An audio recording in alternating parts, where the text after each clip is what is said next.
Hi again, Attorney Steve Vondran, and welcome back to another exciting episode of Litigation Whiteboard.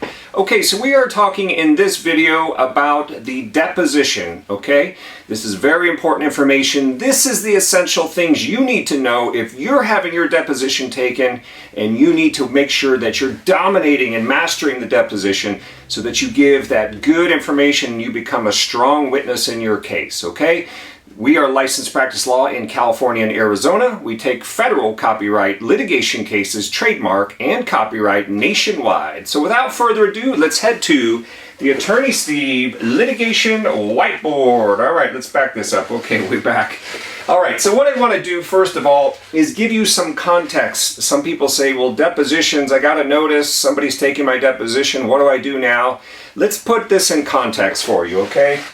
So coming back over here, if you can still see me, basically what happens in the litigation process is somebody's upset, somebody files that lawsuit.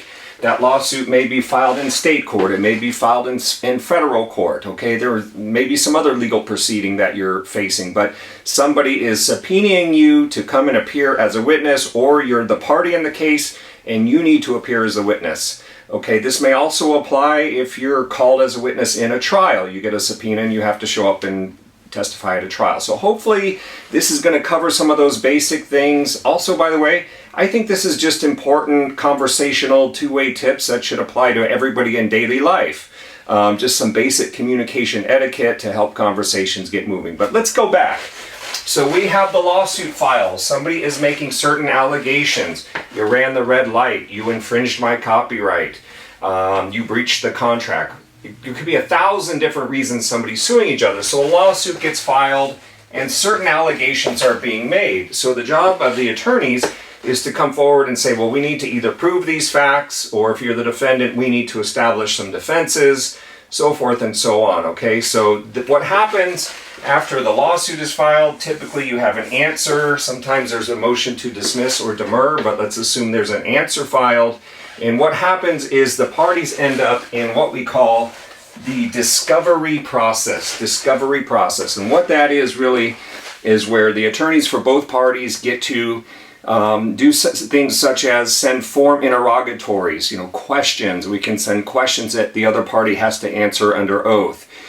We can request documents, requests for production of documents. And one of the other things we can do is set depositions, okay? We can send subpoenas as well. That's another part of the process. But we can set depositions. A deposition is really just taking somebody's interviewing them. Some would call it interrogation, call it what you will, but getting their testimony under oath in front of a court reporter so that that information can be documented and used as evidence in a court of law if the case doesn't settle, okay? Now realize most cases probably do settle, probably 90-95% of the cases do settle, so sometimes this is going to be your only appearance in the case. There may be times when the case doesn't settle, however, and you end up in court. In court, if you're not giving honest testimony, if your transcripts aren't reading right, and you get up in court and you testify under oath, and you're giving different answers than you gave at your deposition, then an attorney might just pull out your deposition and go, isn't it true on this day when you were in my office, do you remember that? And you were testifying that you did not copy this video. Do you remember that? Why are you saying something differently today? Is your testimony changed? So it can come back, the written deposition report that's created can come back to impeach you. Okay, so it's important to understand how these things are used. So we're in the discovery process. Let's check that off our box here. Now I'm going to give you my top 10 tips. This is my top 10 Attorney Steve's ultimate guide. Pass this around. You may want to share this on your social networks if you like it. Give me some thumbs up on my video. Working hard here for you, okay? The goal always in a deposition is to be calm, relax, do not get combative, do not feel that you have to spar and fight with the other attorney. You're going to probably go down the wrong path if you go down that path. Instead, what you want to do, closely listen to the questions, answer the questions, and go through the process, okay? And we're going to talk about that. But this is our top 10 to help you dominate the deposition as far as prevailing and coming out as a a credible witness. That's what you want to be shooting for. Coming out as a credible witness that they go, we're not going to shake this person. This person has a solid story. Okay, number one, understand the process of depositions. Okay, so a lot of people ask, well, what happens? Am I going to court? You know, is the judge going to be there? Those kinds of things. No, this is done in a private office, and usually the attorney that's setting the depo, you're going to go out to their office. You're going to have a location and a time in advance. You're going to make sure that you free up your calendar so that you can go out there and do this deposition, okay? So it's in a private office. You're really looking at about like 1 hour if there's hardly anything to talk about. If there's a lot of facts in the case or you're more of a key witness, it could go on, depending on your state laws, could go on, you know, 5, 6, 7, 8 hours, okay? Who's going to be there? You're going to have the parties. You're going to have your attorney if you have an attorney. If you're just a party that's been subpoenaed, you do have a right to get an attorney to represent you and appear with you. But you're going to have both parties. If it's a video deposition, realize at least in California, Arizona where I practice, you can set a video deposition. And sometimes those are very powerful because instead of holding this up to the jury saying, remember when you said this, they can flip over to a video and say, remember when you said this, and you can see the face, the facial expressions. So that can be powerful. So you may have a videographer in there as well, court reporter. And the court reporter, just so you know, that's usually a certified court reporter, someone whose job is to take down everything that's being said. It all goes into a transcript. The transcript then is distributed to all the parties, and the witness will have a chance to change their testimony. In other words, if you botched up or if the court reporter made a mistake, you have a chance after the deposition to change some of your answers, okay? But usually it's best if you realize you made a mistake on the record, it's usually best to try to clarify that while you're there having your deposition taken, okay? So that's really something important to think about. Okay, so you have your court reporters. I want to talk about the process. Another part of the process is breaks. If you're there all day for a longer duration of time, you may have lunch. Lots of times I see they serve spaghetti, which I can't stand. This spaghetti, don't ask me why, it's inexpensive. Spaghetti and salad. You may want to bring your own lunch is what I'm trying to get to, okay? But breaks, you'll also have breaks as the person who is taking the videos, you will have a chance to take breaks, okay? So stay tuned for part 2 of this video. We'll be right back.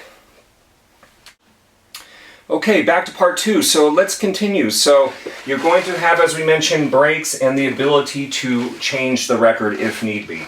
Step number 2, tip number 2, understand the purpose of a deposition. As I was mentioning, it's to get fact-finding. It's for the attorneys to find out what information you have that may be relevant to my causes of action and my allegations. So it's always important to know what the objectives are of the attorney and also what your objectives are. You may be the plaintiff, you may be the defendant. So you want to know who's trying to get what, you want to tell your story, but you don't want to tell too much, you don't want to be giving them free stuff. So you want to make sure you sort of understand the objectives of the party, and a lot of times that's tied into the allegations made in the complaint, or for the defendant, it's the defensives set forth in the answer, what we call affirmative defenses, okay? Those need to be proven by the defendant in most cases. Okay, so it's fact-finding. We're also trying to gauge the credibility of a witness. Are they credible? Are they liars? Do they like to spar with the attorney? Are they angry? Are they combative? Do they have the information? Do they not? Are they guessing and speculating? Those kinds of things. We're just trying to weigh who we're dealing with, what kind of witness they would make if there was a trial, okay? And again, as I mentioned, the transcript, the written transcript that comes out, that is evidence that can be used in a trial, okay?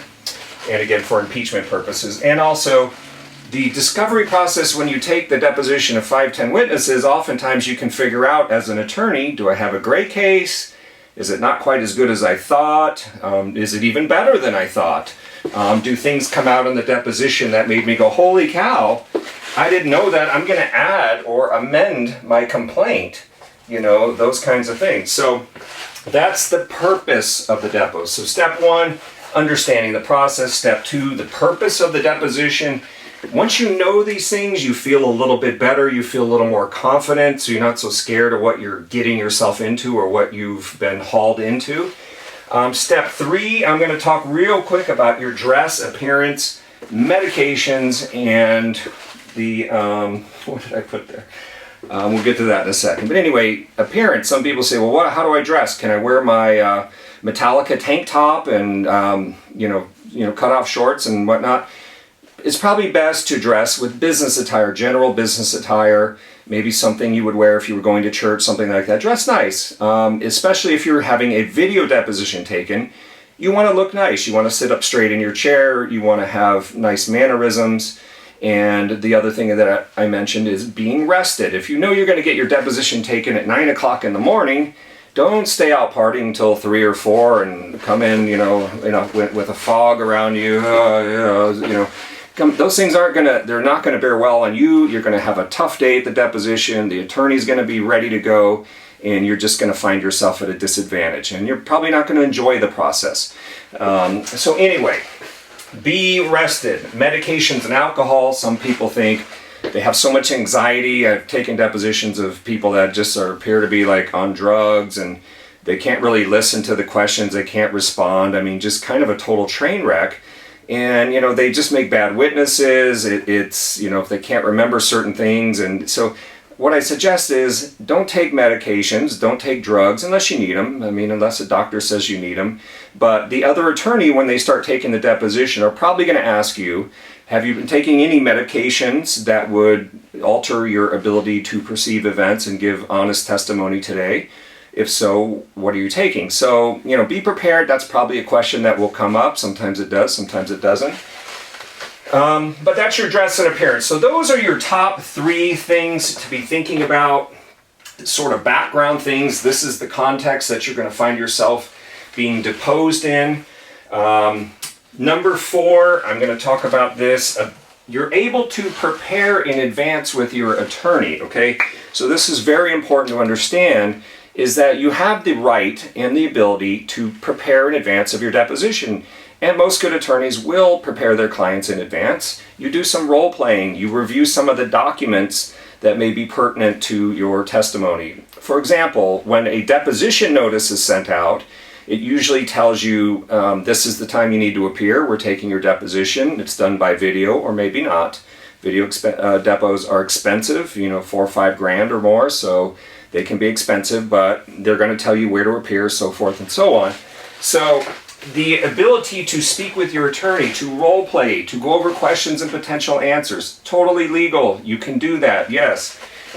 Sharing concerns. This is really important. If you have some concerns in your case, things that you're afraid that are going to pop out, instead of just being completely worried and don't say anything, hoping that the other attorney doesn't address the question, may not be your best bet. You may want to discuss with your attorney, I have these concerns that I want to share. You have the attorney-client privilege as you're speaking to your attorney, so you may want to share these things, which may be nothing. You may be concerned about something that's not even a real issue. So share those with your attorney, figure out what it is that's concerning you, and address that in advance.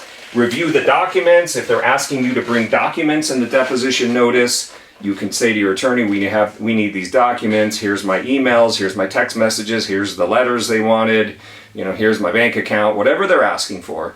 And you can discuss those documents with your attorney. You can review those documents and see what kind of things there are and what kind of issues there may be. So you get to role play all of this in advance before you go and actually do your deposition, okay?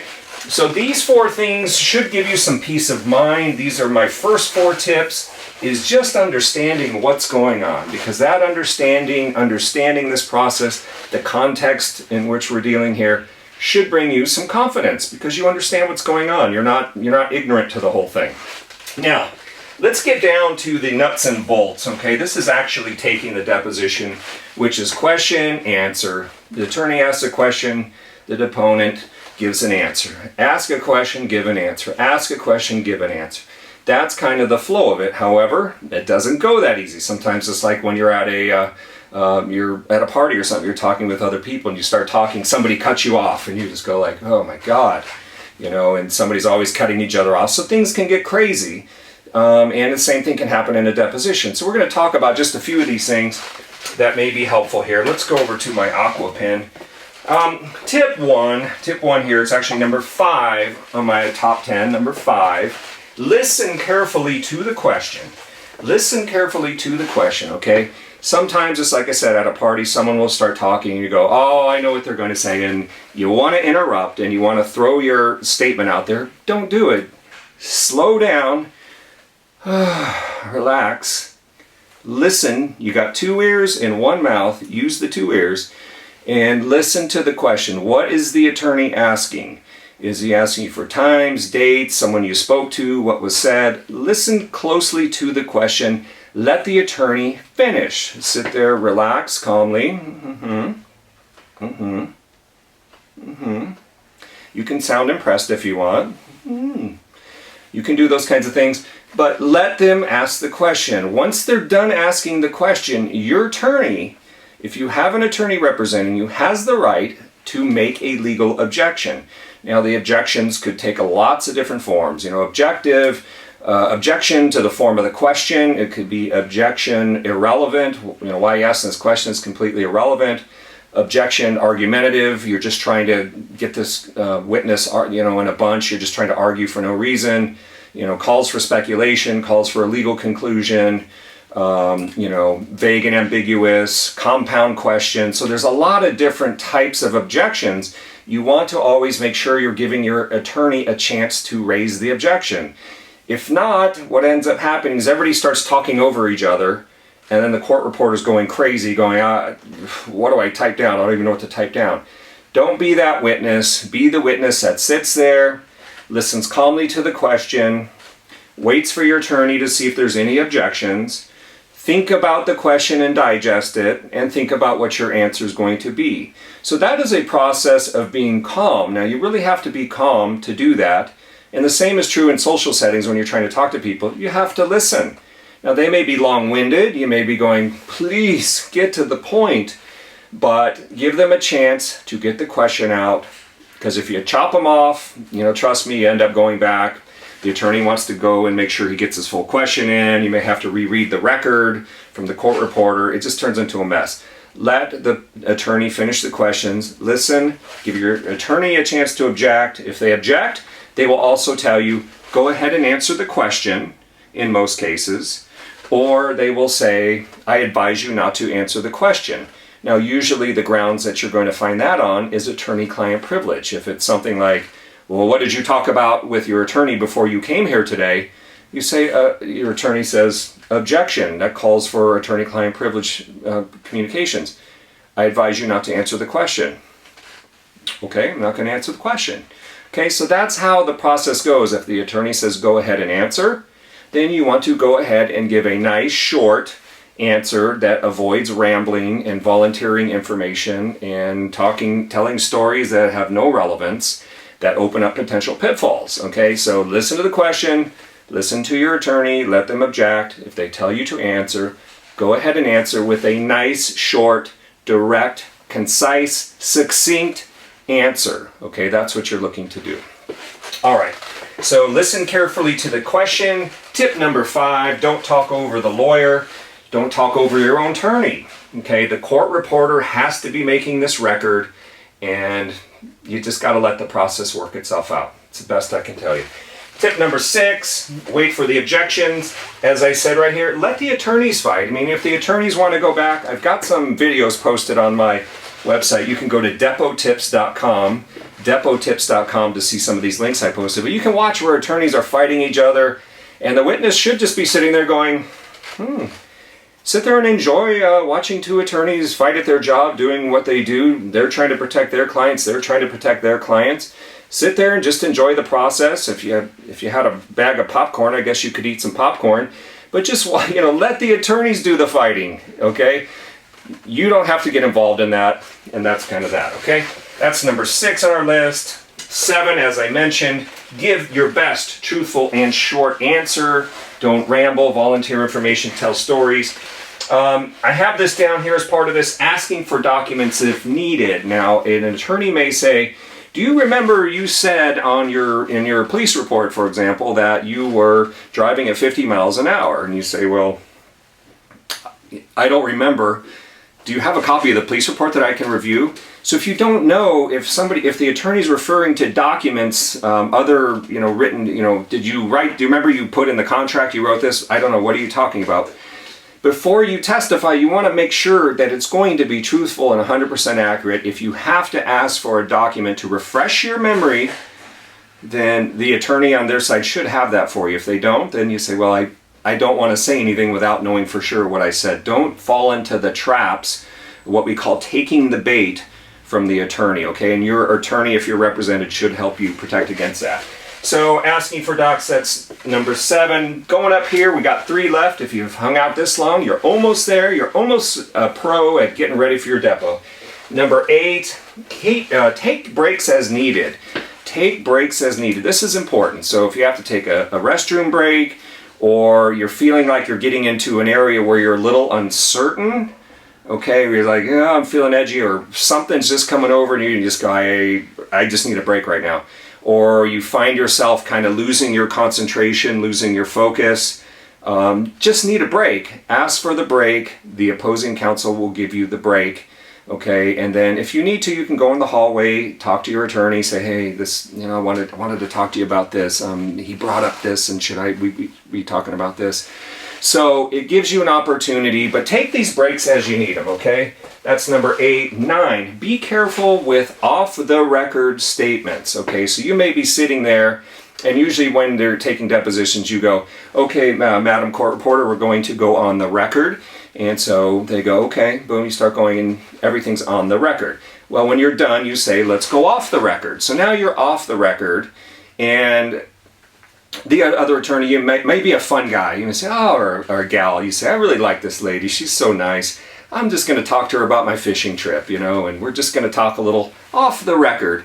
Well, you may end up saying something off the record that when you go back on the record, the attorney may not be so nice after all. It may say, okay, we're back on the record. Do you recall that we were just off the record and you were saying A, B, C, D, E, F, G? I wanted to ask you about that. Or they just start asking you questions about that particular subject area. And then you're going like, oh, geez, I trusted the attorney and I got burned. So be careful of the things you say off the record. Okay, that's number 9. Top tip, number 10, we're at the bottom, is don't offer to do things after your deposition. Don't say something like, I have some documents in my car I can go get you, or, I have these records over at my office that, I'll mail you those or something. You'll see what I was saying is truthful. You don't need to do any of that stuff. So if your attorney wants you to do that stuff, you can do that. But don't offer to do things, okay? Because then it's on the record, and then the other attorney may try to use that against you in a motion to the court or something. So don't do something unless you have to. Zip it. Don't open your big mouth, okay? So those are my top 10 tips. Now I'm going to give you, these are bonus tips. If you're still watching, I'm going to give you some added little extra bonuses here. That's my top 10 general tips. So I'm going to give you some added bonuses here. Bully, when you're dealing with the bully attorney, and you will get those, the bully blustering, blah, blah, blah, blah, what, being forceful and mean and angry, your best answer is to stay calm. Relax, go back, picture my formula here, particularly here, listen to the question, give time for the objection, if answered, give your short, concise, truthful answer, and just let the process move on like that. Sometimes that's as good as you can do, okay?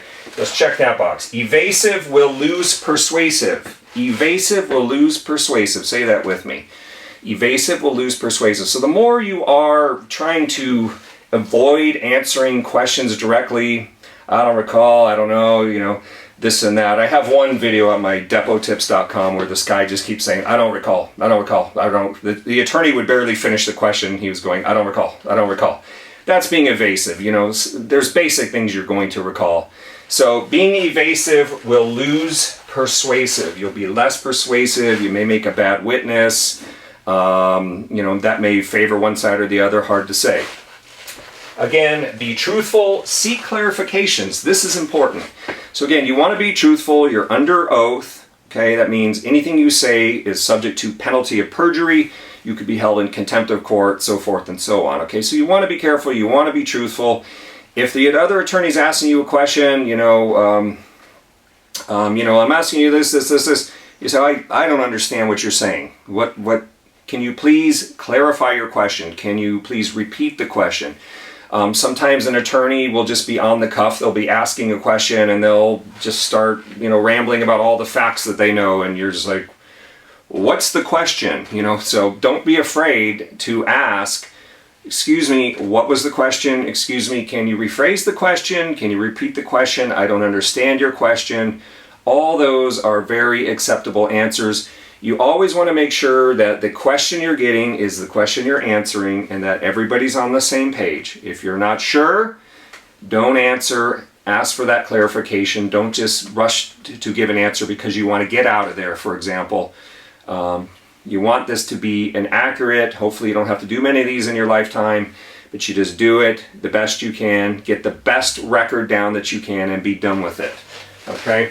Don't guess and speculate. Sometimes you'll have a question and it seems like they're just wanting you to, tell me how many times the plane flies over each day. I couldn't tell you. I don't know. So they may ask you to estimate. Sometimes you can estimate if you have the ability to give a fair estimate. That may be something you can do, but guessing and speculating really doesn't do much for anybody and can damage you, and you don't really even know the answer. So why are you giving the answer if you don't really even know it? Okay. Again, sparring, temptation. This one comes up a lot, and I don't know, well, I guess I probably do know, but you take depositions sometimes and the other party just wants to feel like they're fighting you, or maybe they work for a company and they're an employee and they come in and they just want to fight and they just want to be combative, and that's all fine. You can do that, but at the end of the day, we're going to ask our questions. We're going to get the answers. Your best bet, if you want it nice and clean, is just to answer the questions asked. If your attorney makes objections, fine. Give the answers, short and concise, and move the deposition on. Okay, so resist the temptation to spar with opposing counsel. And it will come up, trust me. There'll be a point in most depositions where you just get tired, angry, you're just frustrated, you don't want to be dealing with this, or they're making false statements and you're just going, this attorney's driving me nuts. They're trying to mislead me or manipulate me. So that's 5. So we come over here. What do we have? Keep the attorney honest. Sometimes the attorney's going to ask you like leading questions. When did you stop beating your wife? And you're like, well, excuse me? That's or what we call false choice questions. Which one did you do? Was it go to the store or did you go to the movies? And you say, well, wait a second. It was neither one of those. I went to the library. So clarify, look out for those false choice questions, clarify those, making sure you're getting honest questions and honest answers. Facts, assuming facts that are not there. Somebody says, I want you to assume that the facts are going to say, whoa. You know what happens when you assume, right? When you assume anything, you make an ass out of you and me. So we don't want to assume facts. We want to know. Based on your assumptions, if you're going on your assumptions, then I guess my answer would be this. But I don't want to make those assumptions because I don't know for sure, okay? So what I would rather say is this. If you have an answer and the attorney tries to cut you off, and you say, well, I'm not done giving my answer, may I finish, please? You need to stand up for yourself in that regard so that you make sure that you're finishing your answers so they're nice and complete. Not every question is designed for a easy yes or no question, as most people know. Why were you infringing? Did you infringe my client's copyrights? No, I that's not what I see. Let me explain. Okay, so ask for that time to explain. You want to get your story, the essential story, on the record. Okay. Questions like, is that all you know about this? And I say, well, that's all I know based on your questions. Nonsensical hypos. Sometimes you'll get somebody say, let me ask you a hypothetical. If the person was going up the mountain and he came down and this was falling down at 50 miles an hour and he did this, and you're just like, I don't understand what you're saying. I don't understand the hypothetical. I don't know how it applies to the situation. I'm just really confused. and it's hard for me to answer the question. So something like that, unless it's a very simple hypothetical, be careful. Hypotheticals can be tricky, okay? And false summaries is my last one. In other words, you know, to summarize your deposition, you said earlier about 2 hours ago, blah, blah, blah, blah, blah, and you say, be careful of that. Sometimes that's just a false summary based on nothing, based on what the attorney was hoping they could sort of frame this all as. So you need to be careful. Say, I don't recall saying that. You know, my testimony is this. And so make sure that your testimony is always right. You cannot be afraid to, I would say take on the attorney, but I'm saying to clarify and make sure that your points are being made, okay? What do we have here? Usually a question is good for yes or no. Again, I don't recall. To the best of my recollection, these are permissible answers to give. I don't recall, I don't remember. Do you have a document that can refresh my memory? You know, those kinds of things are sort of the typical answers that you want to give, and then short explanations. If you have a answer, yes, that was the case, you know, blah, blah, blah, in a short little answer to put that into context, fine. Those are the kinds of things you look for. I have here, and as I put here, let me finish. There may be times when the lawyer's got what he thinks he needs and he's getting all excited or she's getting excited, and you say, please allow me to finish. I mean, I need to make sure that I add this for the record. Let me finish, okay? Because remember, that attorney come 2, 3 o'clock, they're probably getting a little tired too. They're probably thinking about, let's get out of here, you know. So make sure that you're controlling that piece of it to the extent you can. Avoid exaggeration and overstating things. One good example of that is, I never, you know, violate anyone's publicity rights. I never do this. Or I always check my documents before I submit them. You know, I always, you know, it's like, really? Because if you don't always, or you don't, if it's never, and they prove you wrong, then somebody comes in with another witness and they rebut you, and you kind of look a little silly. So be careful. The words you're choosing are very important. Avoid exaggeration and overstating things. And I already gave you the off-the-record caution. With that, folks, you have survived Attorney Steve's Top 10 Ultimate Guide Deposition Tip to help you dominate your deposition. Okay? Hope that's been helpful. If you've enjoyed the video, give me some comments. If you didn't like it, tell me what I missed. Tell me what you'd like to see. Yeah, don't forget to subscribe. Click that red V wherever they put it these days. Click that red V and feel free to share this video on your social media networks. Okay? If you need legal counsel, give us a call, Attorney Steve Vonner, and you can find us at attorneysteve.com. Take care.